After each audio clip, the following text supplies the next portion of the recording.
Ia dia faly miarabantsika indray amin'ity androany ity. Bonjour à tous. Ia fotoana moa androany ahafahana mizara ny tenin'ny tompondray tao anatin'izay fotoana elaela izay. C'est un temps aujourd'hui que le Seigneur nous a donné pour pouvoir partager après ce temps de quelques temps d'absence.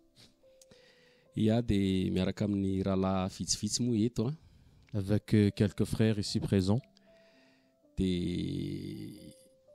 ifampizara kely ny amin'ny tenin'ny tompo eto izay Nous allons partager la parole du Seigneur araka ny fitarian'ny fanahy. Par la conduite du Saint-Esprit. Dia toe-piresahana teo moa niaraka tamin'ny rahalahy. En parlant avec les frères tout à l'heure, dia nisy eritreritra napetraky ny tompo. une pensée nous est venue. Dia ny amin'ny conversion Paul. Concernant la conversion de Paul.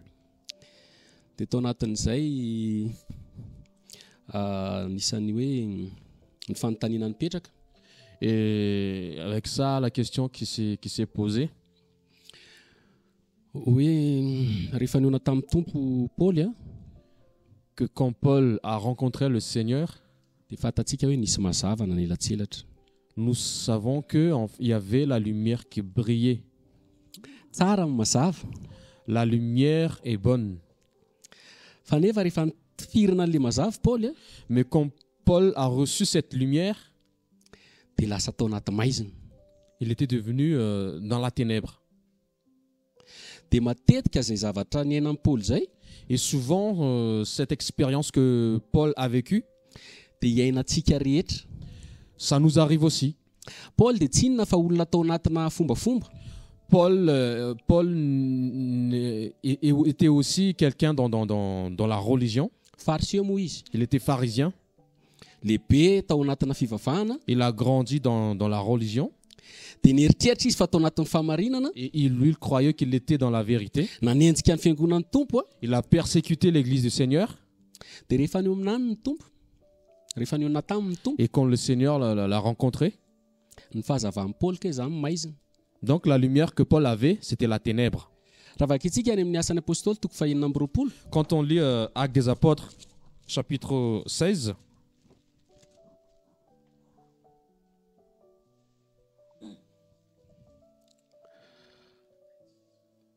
Sisy 12. Vakiko.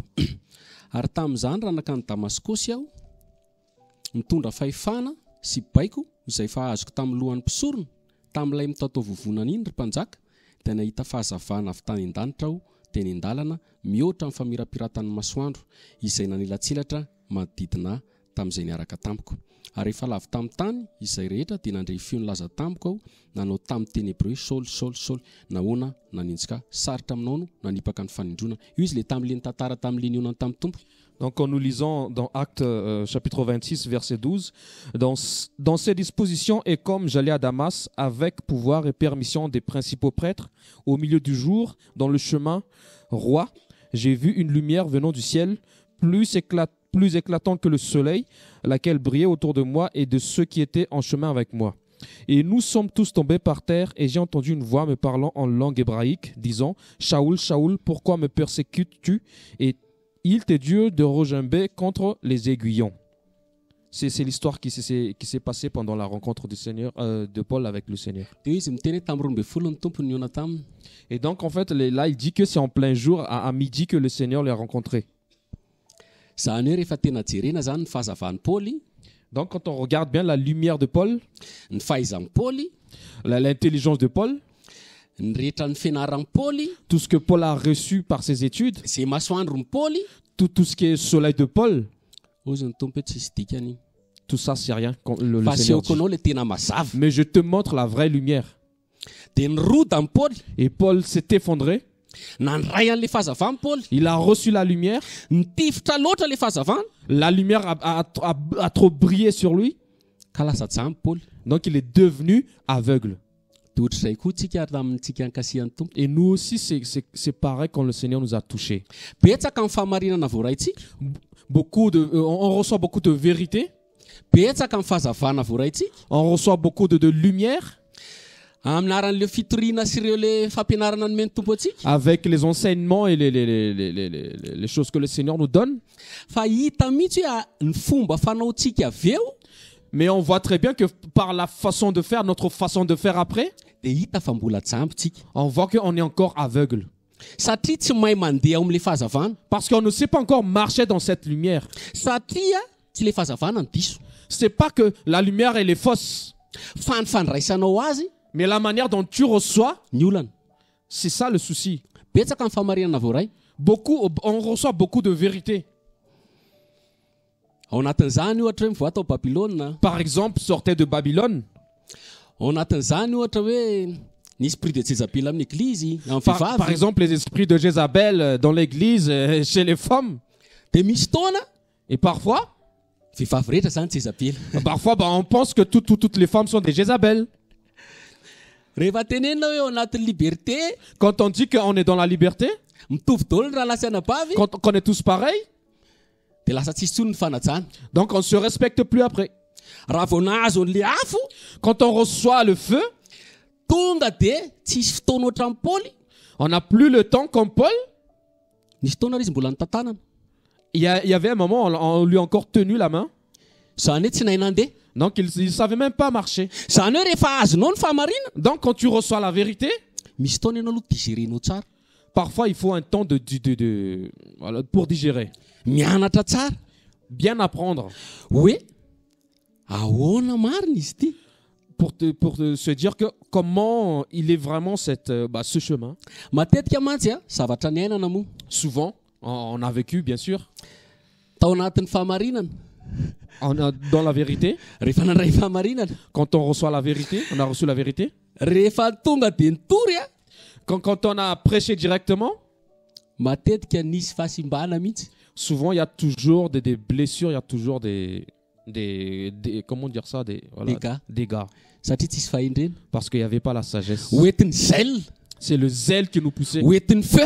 C'est le feu qui nous poussait. Ohatra ny Jacob sy John, C'est comme Jacob et Jean. tompo andeha Le Seigneur il partait hoe andeha ho an'ny Samaritana. pour aller à Samarie. Rehefa tsy nandray azy ny olona, Et quand le peuple ne lui a pas reçu, hoy izy aloha andratsantsika afo. et eux ils ont dit on va leur faire tomber du feu. Mino fa tsika rehetra samy nandatsaka afo. Donc nous tous, je pense que nous tous a déjà vécu cela, à faire tomber le feu. I Paul eto Paul ici, rehefa tena nandray an'ilay fahamarinana, quand il a reçu cette vérité, dia mbola tao anatin'izay maizina izay izy aloha. il était resté encore dans cette ténèbre. Fa nivavaka izy. Mais il a prié. Dia avy eo nisy olona amin'izay nanazava azy. Et après, il y avait Chanania. quelqu'un qui était venu pour lui éclairer en parlant de Chanania. Toy ohatr'izay ilay lalantsika kristiana. Donc notre chemin aussi en tant que chrétien, c'est pareil. Tadidiko eto ny tantara Mosesy. Je me souviens de l'histoire de Moshe ou Moïse. Ozy izy eo amin'ny asan'ny apôstôly toko fito. Il dit dans Actes chapitre 7, Fakitsika kely. on va le lire.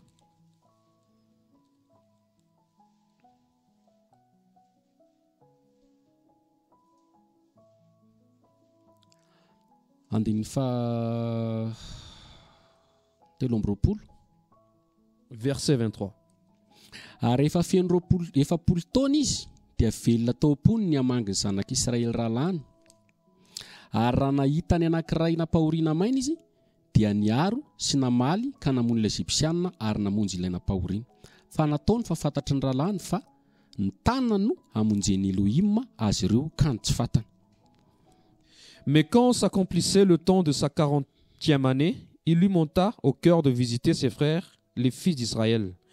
Et en ayant vu un à qui l'on faisait du mal, il prit sa défense et vengea celui qui était opprimé en frappant l'Égyptien.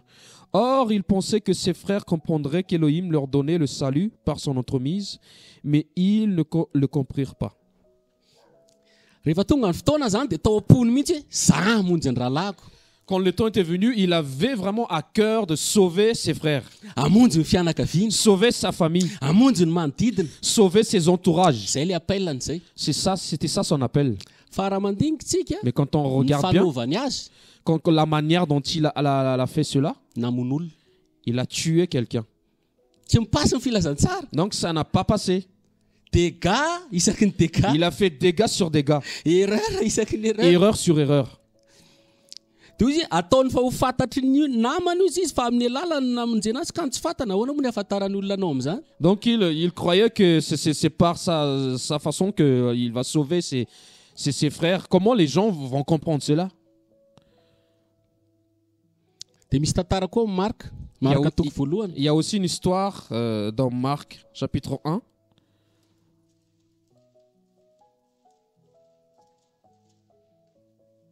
Andiny faha-efapolo. Verset 40. 39. Marc chapitre 1 verset 39.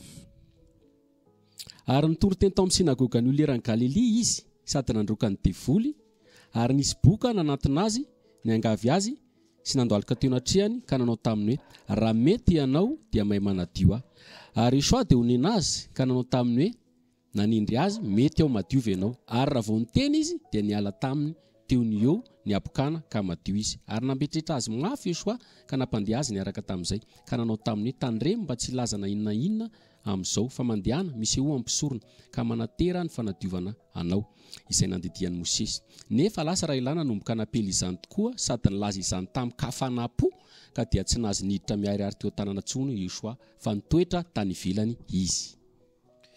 Et ils prêchaient dans leur synagogue par toute la Galilée en chassant les démons. Et un lépreux vient à lui, le priant et tombant à genoux devant lui, et lui dit, si tu le veux, tu peux me rendre pur. Et Yoshua, ému de compassion, étendit sa main et le toucha en lui disant, je le veux, sois pur. Et dès qu'il lui parlait, immédiatement, la lèpre le quitta et il fut purifié. Et il le renvoya immédiatement en lui donnant un sérieux avertissement et lui dit, attention, ne dis rien à personne, mais va te montrer au prêtre et présente pour ta purification les choses que Moshe a commandées pour leur servir de témoignage. Mais s'en étant allé, il commença à publier ouvertement beaucoup de choses et à divulguer l'affaire, de sorte que Yoshua ne pouvait plus entrer publiquement dans la ville, mais il se tenait dehors dans des lieux déserts et l'on venait à lui de toutes parts. Ici, c'est quelqu'un que le Seigneur a touché.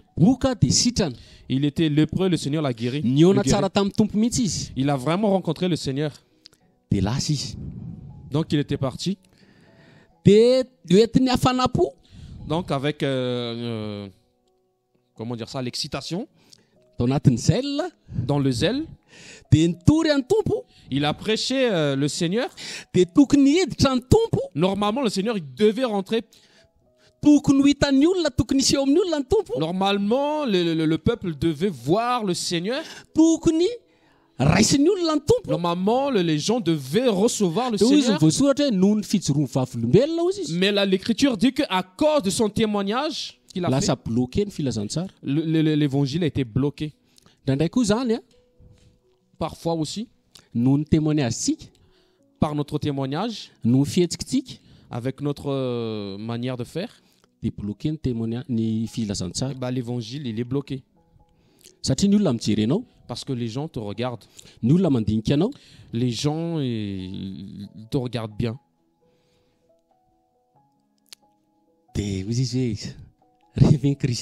Donc ils se disent, c'est ça un chrétien? Il y a une parole qui dit que c'est à cause de vous que l'on insulte le Seigneur. Tous les Juifs, ils ont reçu la vérité. Ils ont reçu la parole.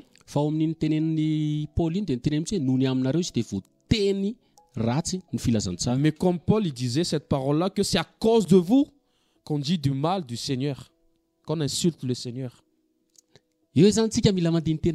Donc là, on doit bien méditer sur soi. Que parfois il faut s'asseoir, il y a un temps pour s'asseoir. Il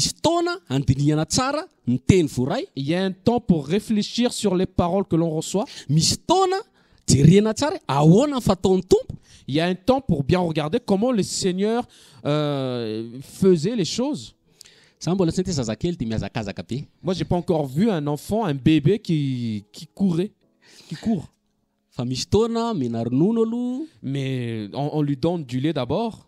dia misy fotoana atao tata Et il y a un temps, on lui tient la main pour pouvoir marcher. mandrapatonga anazy amin'le fotoana amin'le fotoanan'le mazatovy sy mahalehibe amin'izay Jusqu'à ce qu'il soit jeune et rehefa grand. maleo tena zay vao mandeha mitokatena sy Quand il est indépendant, c'est là qu'il voilà, il part tout seul. rehefa matotra Quand il est mature. fa tsika rehefa nandray ny fahamarinana Mais nous, quand on reçoit la vérité, nandray ny afo quand on reçoit le feu, tonga dia miazakazaka be directement on court. dia lavitsika akavia lavitsika akavanana Et là, on tombe à gauche et on tombe à droite. olona lavo zany dia olona tsy mahita tsara Quelqu'un qui tombe, c'est quelqu'un qui ne voit pas bien. olona ao anaty maizina C'est quelqu'un qui est dans la ténèbre. zany hoe ohatran'ny paoly hoe nandray ny filazantsara nandray ny fahamarinana nefa mbola maizina aloha ny hitany Donc, c'est comme Paul qui a reçu la vérité, mais il a vu d'abord la ténèbre. zany hoe mbola mila hoentina moramora mila niany any asy Donc, il y a encore besoin d'être dirigé par quelqu'un, soutenu par quelqu'un, soutenu par Ananias, zay efa teo alohany qui était là déjà avant lui, zay efa nahita ny lalana qui a déjà vu le chemin. samy tarehan'ny fanahy tsika eo anatin'izany On est tous conduits par le Saint-Esprit, fa misy principe ohatry zay koa zany eo mais il y a des anatin'ira io principes comme ça dans le royaume.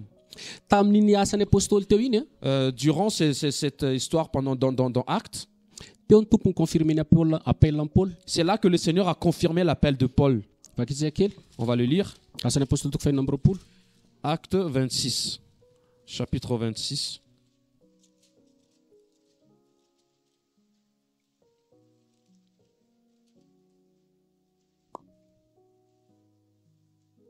andiny favalo Verset 8. faty andiny fahinina amby folo andiny fatimy amby folo Le verset 15. dia hoy aho iza moa ianao tompo aroa ny tompo izao ny Joshua izenjenao fa mitsangana ka mijoroa amin'ny tongotrao fa izao no nisehoko taminao dia ny anindry anao ho mpanompo sy ho vavolombelona ny any amin'izay efa hitanao sy izay zavatra mbola asehoko anao hamonjy ianao amin'ny olona Israely sy ny jetilisa izay anirahako anao ankehitriny mba hampahiratra ny masony sy hampody azy hiala amin'ny maizina ho amin'ny mazava hiala amin'ny fahefan'ny Satana ho amin'ny Elohim mba hahazoan'izy ireo famelan-keloka sy lova ho amin'izay no amasinina no ny finoana. Mais j'ai dit, qui es-tu Seigneur? Et il a dit, moi je suis Yahushua que tu persécutes. Mais lève-toi et tiens-toi sur tes pieds, car je te suis apparu pour te désigner pour serviteur et témoin des choses que tu as vues et de celles pour lesquelles je t'apparaîtrai. En t'arrachant du milieu de ce peuple et des nations, vers qui je t'envoie maintenant, pour ouvrir les yeux afin qu'ils se tournent de la ténèbre vers la lumière et de l'autorité de Satan vers Elohim, afin qu'ils reçoivent le pardon des péchés et un lot parmi ceux qui ont été sanctifiés par la foi en moi. Teo zany ny appel Paul. Donc là, c'était l'appel de Paul. Fa raha mamaky ny tantara io tsika Mais quand on regarde l'histoire, cette histoire, le nisy fotoana izy le mipetraka misy loha telo andro tao tranony le tao Damascos il était resté 3 jours à Damascos, dans la maison de Chanania. dia tsy hoe voarainy teo io fa i Ananias koa na voarainy io. Donc en fait, il n'a pas reçu tout seul, mais et Chanania aussi, il a reçu de l'autre côté. Zany hoe ny appel mila confirmation foana. Donc un appel, il y a toujours une confirmation.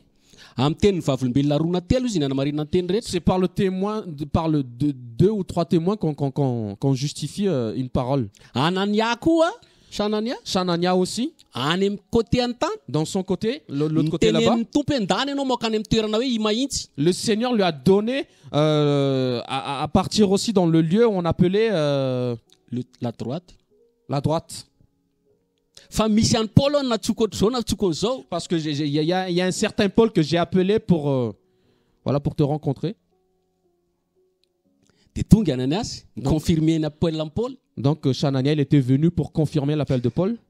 Fa raha mamaky any tsika Mais quand on lit bien, nandeha ny fotoana le temps passé, dia nisy fotoana Paul nandeha nakany Tarsosy mihitsy no tany misy azy. et Paul était retourné à Tarsis, là où il était. Rehefa nijoro vavolombelona kely izy dia avy eo nalefa mpiandra tany Tarsosy. Il a rendu témoignage, après il est retourné à Tarsis. Dia avy eo izy nalay Barabas. Et après il était avec Barabbas. Dia tao Antiokia amin'izay izy nanao assemblée tao ry zareo. Et c'était en Antioche qu'il a créé une assemblée. tao izy nanorina ny assemblée zany. C'était là qu'il a commencé une assemblée. Fa mbola tsy tonga de nanao ny mission io izy. Mais il n'a pas commencé directement cette mission. Fanahy masina mihitsy rehefa mifadiana sy mivavaka zareo. Mais c'est le Saint-Esprit, c'est par le Saint-Esprit quand ils ont jeûné et prié. De mbola confirmer ny fanahy masina hoe atokano ay Paul sy Barnabas amin'ny asa zay. Il y avait encore une confirmation en fait de mettre à part Barnabas et Paul. Zany hoe mandeha tsikelikely zany. Donc c'est vraiment petit à petit. Na ny asany, même pour son œuvre, na ny missionny, même pour sa mission, araka ny fitarihan'ny fanahy. par la conduite du Saint-Esprit. De ohatrizay mihitsy koa ny lalantsika. Et notre chemin, c'est pareil. Mila mandeha mianatra tsikelikely, Il faut apprendre petit à petit, mitombo tsikelikely. grandir petit à petit. Raha vao mbola tsy azo tsara ny zavatra de mipetraka kely. Quand on ne comprend pas encore, on s'assoit, De mandeha tsy moramora on miaraka marche amin'ny doucement, doucement avec le Seigneur. tompo. Matetika mantsy ny zavatra hitako a, Souvent, les choses que je vois, ny appellan'ny Mosesy, l'appel de Moïse, rehefa naniraka ny Mosesy ny tompo, quand le Seigneur envoyait Moshe teny tendrombohitra Horeba. Tany tendrombohitra Horeba, le tany amin'ny tendrombohitra le Yonany. sur la montagne d'Horeb, la montagne où il a rencontré le Seigneur. De ny appellany tamin'iny Donc son appel, tsy niteny mihitsy ny tompo hoe asavy mitandrina sabata ny zanak'Israël en Égypte. son appel, c'était pas que, en fait, le Seigneur ne lui avait pas dit qu'il faut respecter le Shabbat. Il faut que les enfants d'Israël en Égypte respectent le Shabbat. Irako en Égypte ianao. Si je t'envoie en Égypte, De tsy niteny izy hoe il n'a pas dit, tandremo sabata. il faut respecter le Shabbat. Tsy niteny izy hoe Il n'a pas dit, apafolokarena aloha. il faut payer la dîme.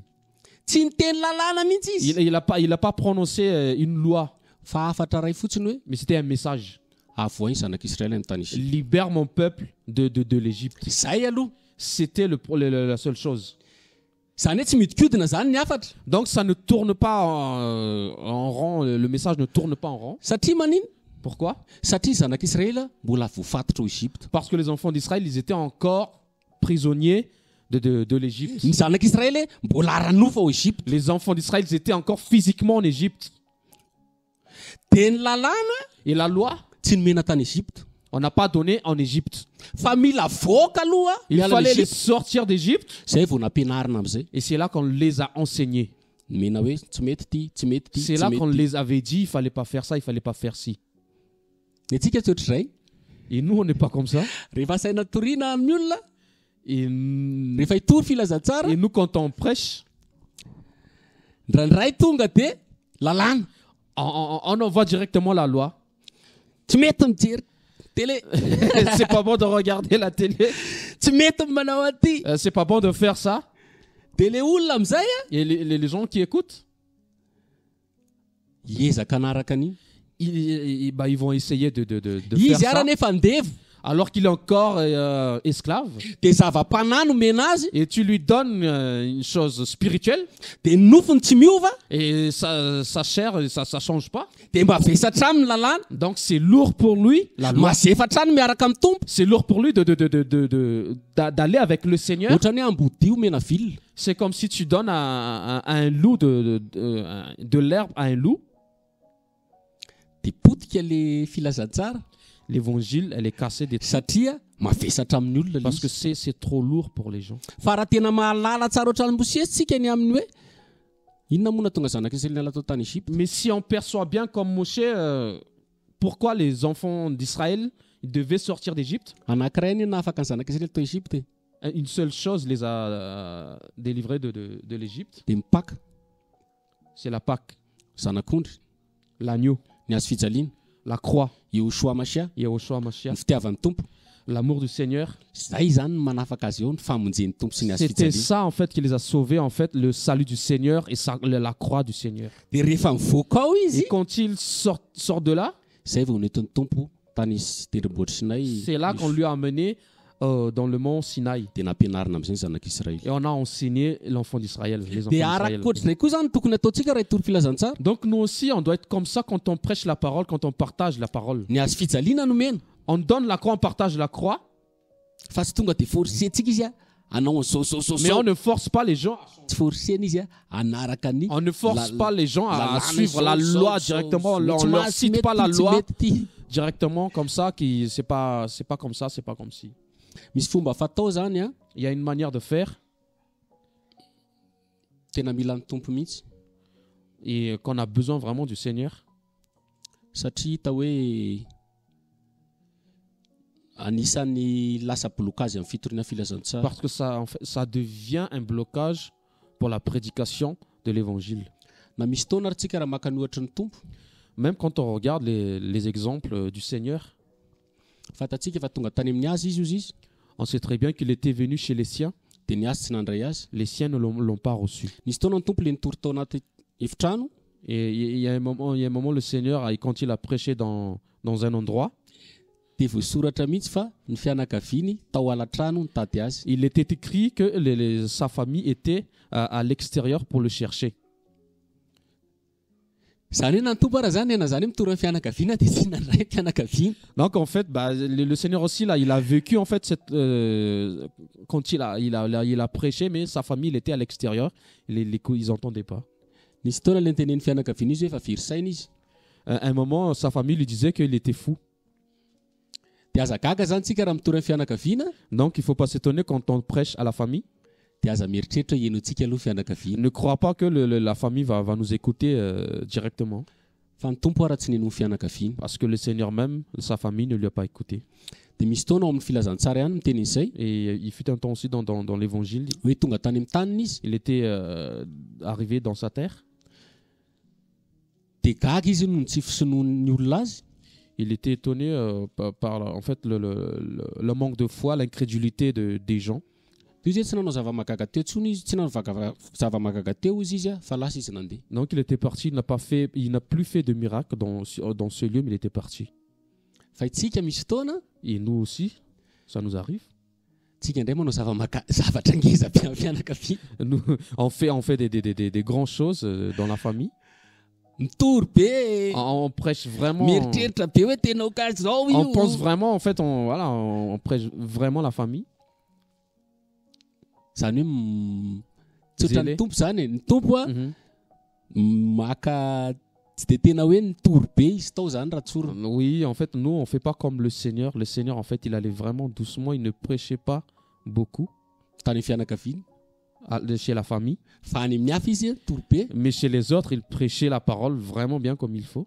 fa ato satria ny olona tsy mino azy Mais chez la famille, comme parce que la famille ne le croit pas, dia lanjalanjainy tsara ny teny natao donc il faisait vraiment attention à la parole qu'il donnait à la famille. peseny tsara zany Il a vraiment pesé ses paroles. ny tsika fanohatra amin'izay Et nous, c'est le contraire de ce qu'il fait. ataontsika tena nefa le fianakaviana efa hita hoe efa sasany efa manomboka tezitra Nous, sasany manomboka efa misofy nous, on balance. sasany manomboka efa miteny zavatra tsy mety mbola ratatatatata Nous, on balance à la famille alors qu'il y en a qui sont déjà fermés, il y en a qui sont déjà énervés. Et nous, on balance. dia tsy mboatra ny tompo zany Et donc ça, c'est pas comme le Seigneur.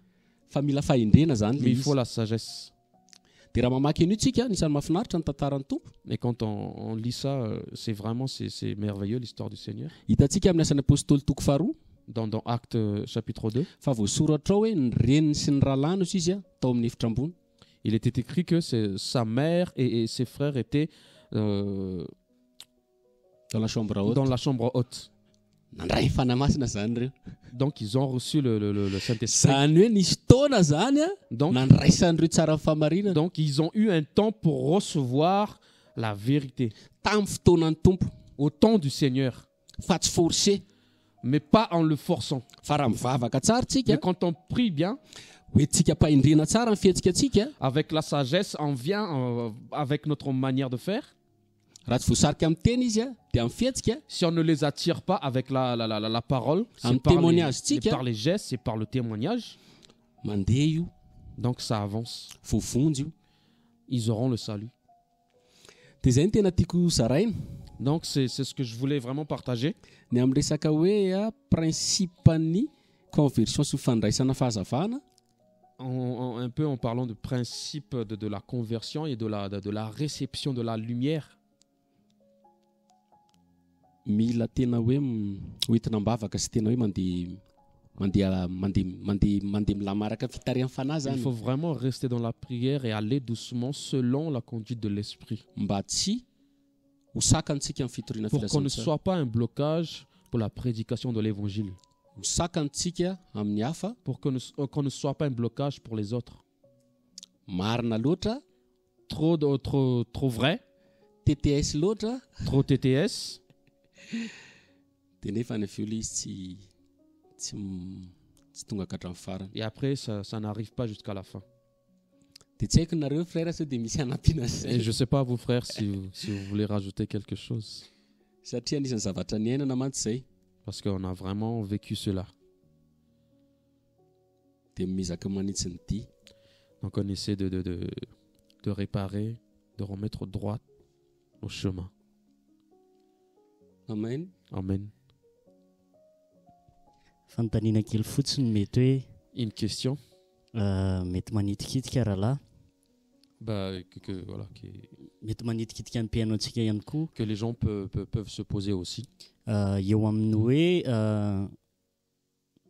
izay famarinana no raisintsika ihany koa Donc cette vérité qu'on a reçue, no hoe tsy miankina loatra amina olona que en fait c'est pas vraiment qui ne doit pas s'appuyer sur quelqu'un. zany hoe kristiana nandray ny tompo tsy tokony hiankina loatra amina olona. Donc un chrétien en fait qui reçoit le Seigneur, il ne doit pas trop s'appuyer sur quelqu'un.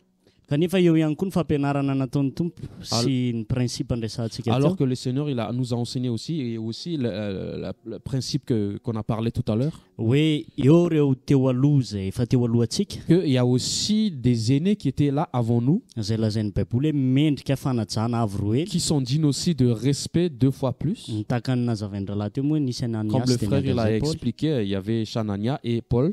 Zany hoe ho an'ny kristianina zany ahoana ny andraisana an'izay a Donc pour les chrétiens, comment on doit percevoir cela? zay andraisana ny ialana amin'ilay fanompontsampina fianteherana Pour idolatria sortir en fait, pour éviter l'idolâtrie et le fait de s'appuyer sur quelqu'un. kanefa ihany koa mitoetra ao amin'ilay tsy tenenako hoe rafitra zay napetraka ny tompo na Mais en même principe temps napetraka ny tompo qu'on doit rester dans le système, je dirais pas le système, mais dans ce principe que le Seigneur a donné, mba tsy hahatonga antsika ho tafalatsaka ao anaty fiodinana na rébellion avy eo pour ne pas tomber aussi dans la rébellion. zany hoe le équilibre eo Comment anelanelan'izy trouver roa zany l'équilibre? C'est comment? ie marina mihitsy zay C'est vrai ce que tu dis. ny tompo tena manana principe ary mbola mianatra n'izany mihitsy moa tsika Il y a des principes dans le Seigneur et on apprend vraiment. satria maninona moa izy miteny hoe misy nareo zanaka ao izy a nareo ray nareo zatovy Pourquoi il dit qu'il y a des fils, il y a des pères, il y a des jeunes. anaty jaona izy miteny izay Il dit ça dans l'épître de Jean. manina izy miteny rehefa mivoaka ny Egypte ny zanak'Israely Pourquoi il dit quand le fils d'Israël sortait d'Égypte hoe atokano any lamatoa rehetra qu'il fallait mettre à part les aînés, les premiers-nés. meny zany hoe ambadika an'izay zany a le teraka taloha lamatoa Donc là, il parle de celui qui était né en premier, le premier-né. manina koa ny tompony antsoina hoe a premier-né Et pourquoi on dit aussi que le Seigneur, il est le zany hoe premier-né? izy mihitsy ny lamatoa Donc lui, déjà, c'est le premier-né.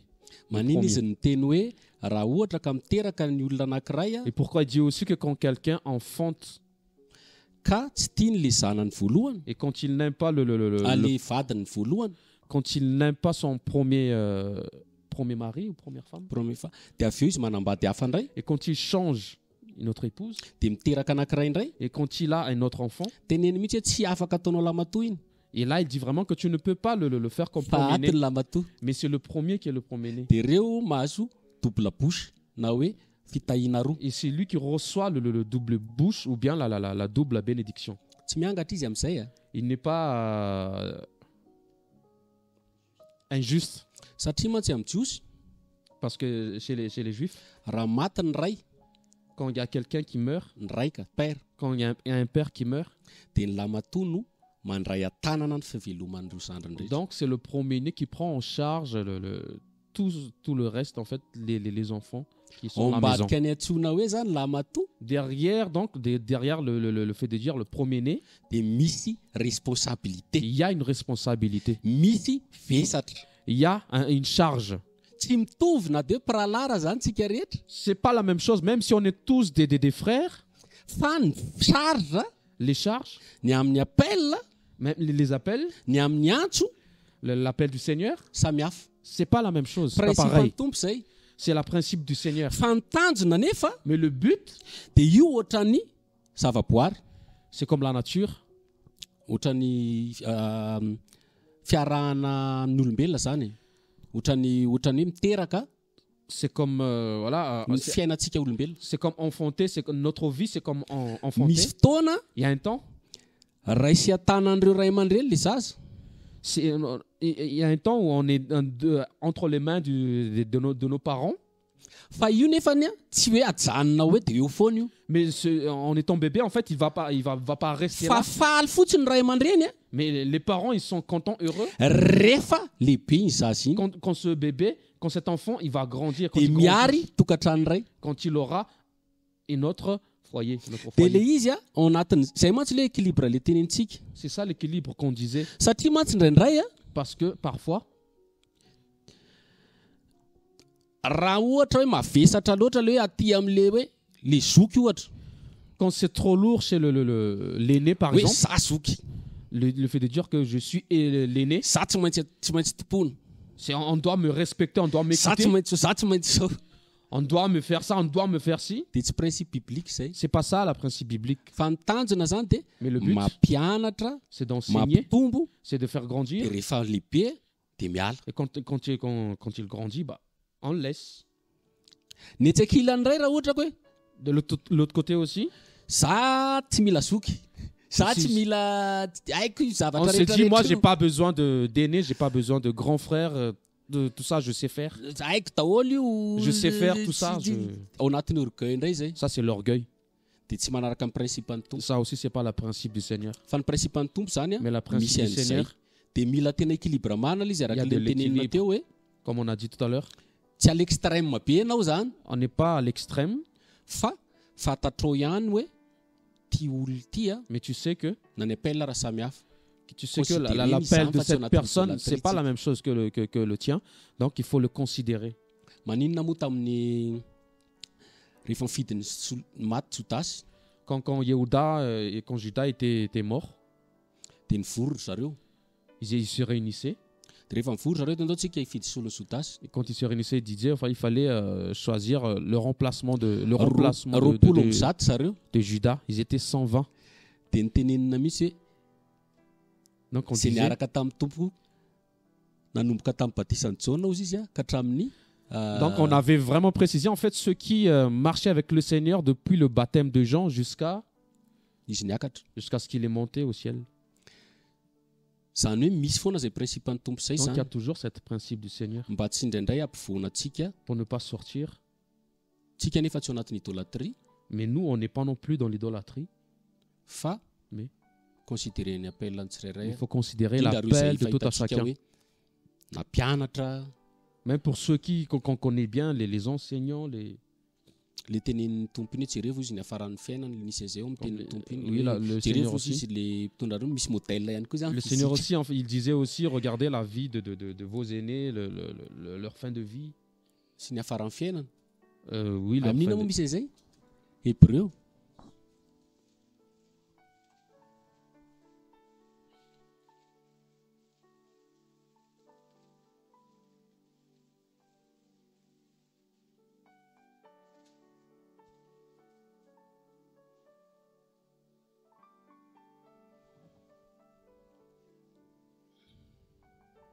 Hébreu 11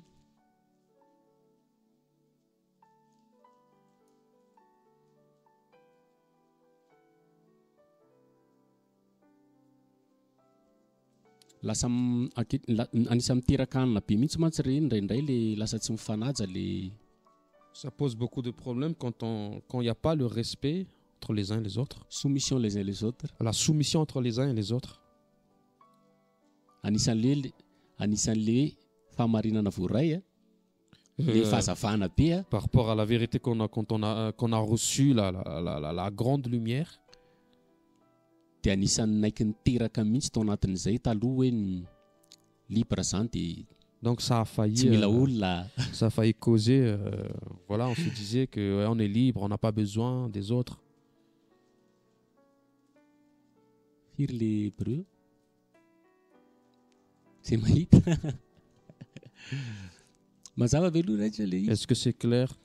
Au moins le. ny tanjona zany a tsy miodaly ny idôlatria fa mandaly fotsiny koa zay fa tsy hoe zay foana Le but c'est pas l'idolâtrie, mais ça aussi ça passe, mais c'est pas toujours comme ça. fa mahatonga ny tompo telo taona ihany dia lasa izy Mais il y a une raison pourquoi le Seigneur en fait il était resté 3 ans après il était parti. telo taona izy nampianatra avy eo izy nandeha Il a enseigné 3 ans après il était parti. dia avy eo mifanahy masina ny asa Après c'était le Saint-Esprit dia qui ohatr'izay mihitsy le travaillait. izy hoe misy taona zany ianao a Donc c'est comme ça aussi. Il y a un temps, mianatra on doit être raha teo enseigné. mpampianatra ianao Si tu veux être enseignant, tsy maintsy mianatra il faut que tu sois enseigné. raha teo ray ianao Si tu veux être un père, tsy maintsy zanaka il faut que tu sois un fils. dia indraindray tsika teo ray nefa tsy nandalo zanaka Parfois, on veut être un père alors qu'on n'était passé même pas un fils. satria zanaka za mantsy misy fanajana ray Parce que être un fils, il y a un respect pour les pères. En étant fils, on respecte les pères. dia nefa ny baiboly miteny hoe misy ny père de la foi Alors que la parole dit qu'il y a aussi les pères de la foi. ohatran'ny fandraisan'ny paoly sy timoty zao Comme la relation entre Paul et Timothée. misy taona zareo mitsaraka tsy hoe eo foana Parfois, ils ne sont pas toujours ensemble. Ils ne sont pas toujours ensemble. fa hitanao mihitsy hoe mandray fampianarana avy amin'ny paoly timoty Mais on voit vraiment que Paul, Timothée, il reçoit vraiment des enseignements de la part de Paul. dia niteny mihitsy raha jereva izy ny fitondrantenako ianao niara-niaritra tamiko Et tamin'ny Paul aussi disait, fahoriako tam'izao regarde ma tam'izao conduite, tu as vécu avec moi, tu as vécu avec moi Hitanao des sedra, souffrances, hitanao tu ny as vu zavatra rehetra. comment on a vécu les épreuves, les choses. zany hoe nisy fampianarana niraisina Donc mihitsy il y zany avait to vraiment un enseignement qu'il a reçu. fa tsy nidôlatria ny timoty Mais akory paul il a jamais idolâtré.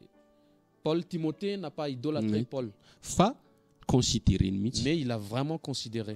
dia paul koa akory a tsy nanambany ny timoty Et Paul aussi, il n'a pas rabaissé Timothée. hoe ataovy ny sakafo manaova an'izao manaova Il faut an'izao que tu fasses à manger, va faire ci, va faire ça. fa taka ny zanaka Mais s'il était comme un fils.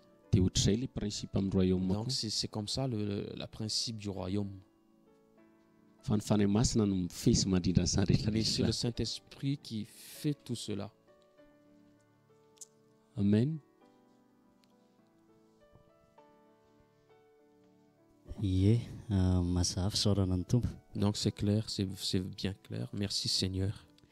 Afaka azavain'ny rahalahy kely ve ny mahakasika an'le hoe Est-ce que tu peux juste nous éclairer satria betsaka mantsy ny kristiana manafangarony hoe Parce que beaucoup de chrétiens mélangent.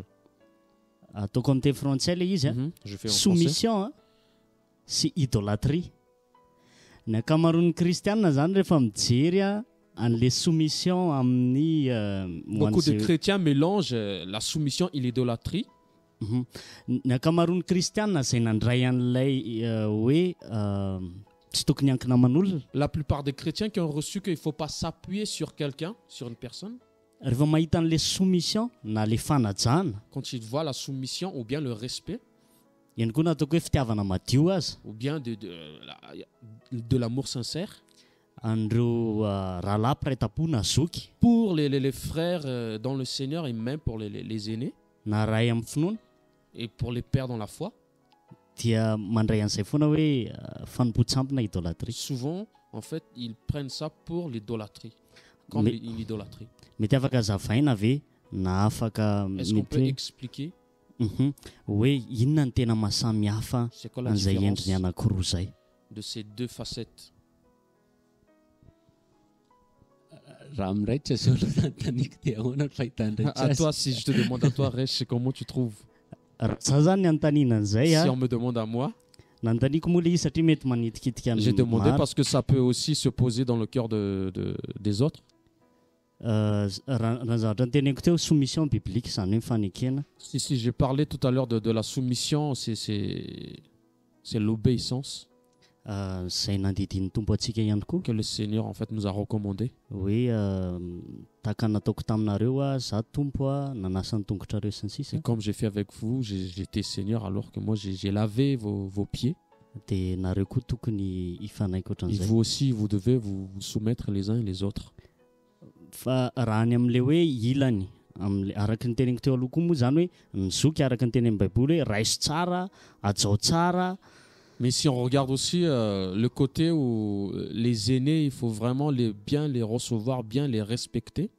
Fa amin'ny fotoana anankiray mahatonga anazy hoe idôlatria na fanompontsamby. Mais le moment où ça devient de l'idolâtrie, rehefa maka ny toeran'ny tompo le olona anankiray. quand la personne, elle prend la place du Seigneur.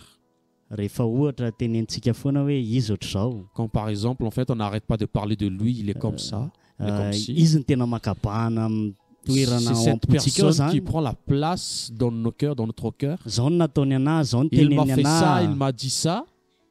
Misy sariny ohatra ao Il an-trano. y a sa photo dans sa maison, par exemple. Any ka na efa tsy ara-baiboly tsony ary Alors qu'on voit que même si ce n'est plus biblique, ny zavatra mpanaovan'le olona anao les choses que cette personne te dit de faire, dia satria tomponao loatra et izy parce que tellement tu l'idolâtres, ka ataonao foana.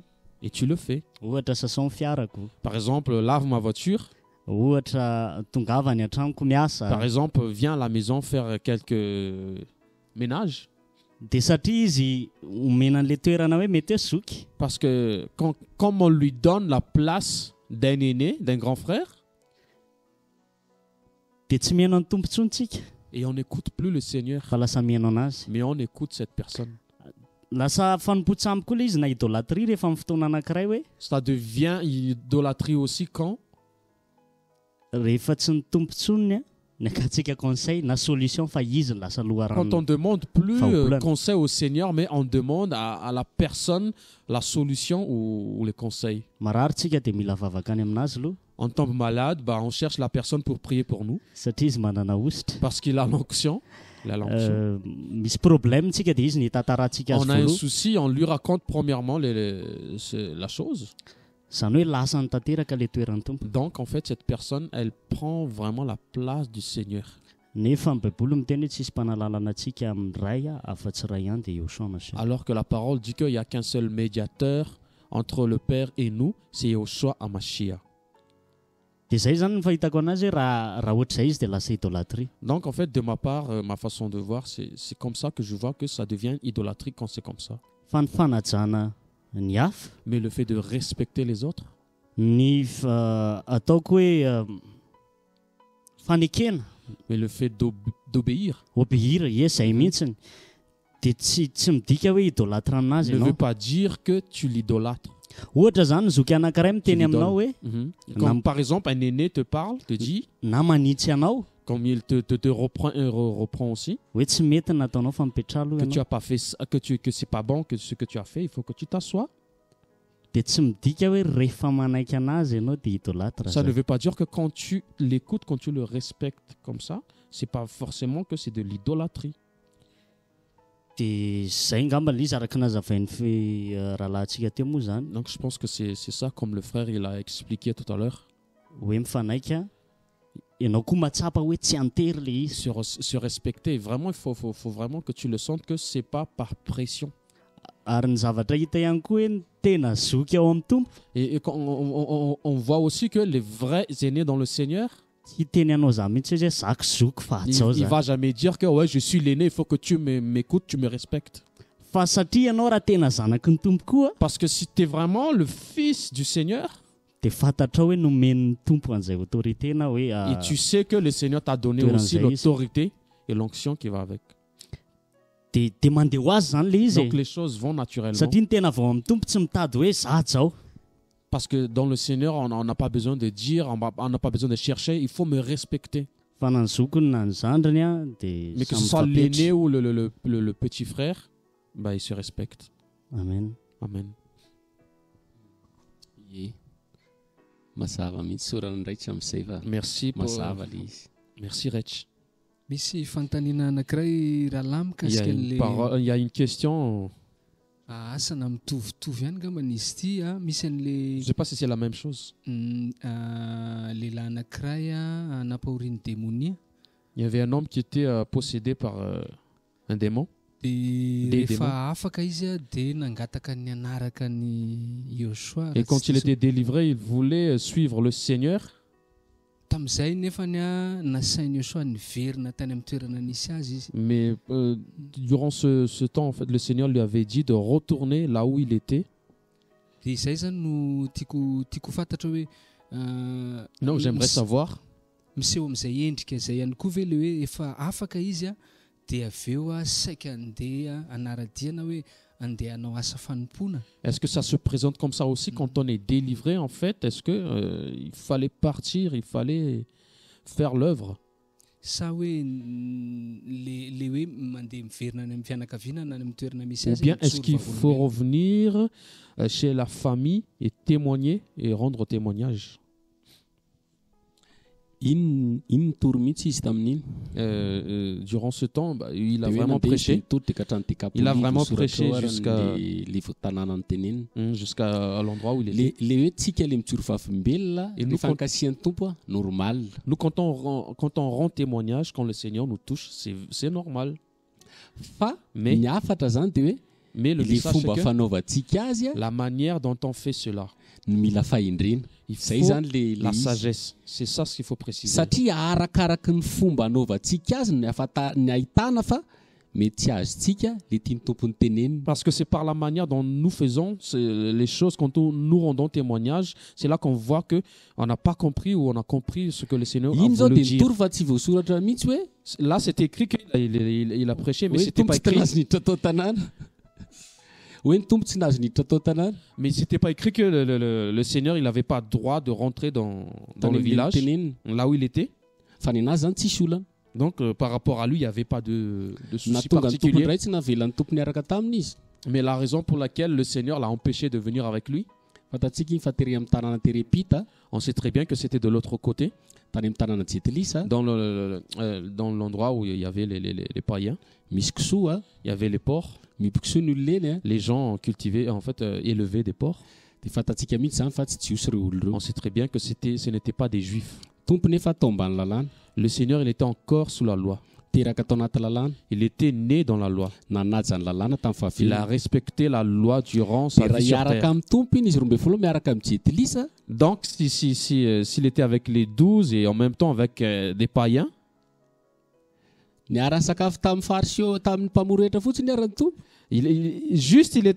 mangeait avec les pharisiens, avec les publicains, avec les pécheurs, alors que c'était juif. C'était déjà un grand problème.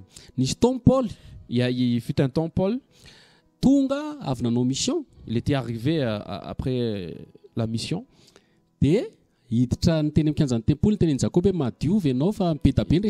allait rentrer au temple et il disait il fallait te purifier. Jean, il disait il fallait te purifier. Donc il disait quand il était arrivé auprès du temple,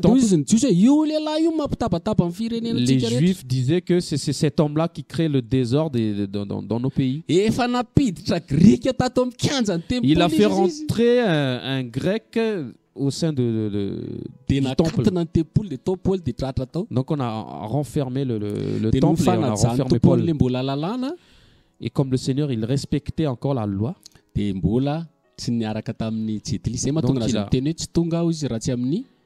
donc il a évité de marcher avec les païens. Et c'est pour ça qu'il a dit qu'il n'était pas premièrement venu pour... Et quand il y avait la femme qui était possédée par le démon, qu'il fallait donner déjà le pain aux enfants et après c'est les chiens. Et les miettes pour les chiens. Donc le Seigneur, il était droit. C'est pour ça qu'on a cherché une faille sur le Seigneur, mais même durant la loi, on n'en a pas trouvé. C'est la raison pour laquelle il a empêché le...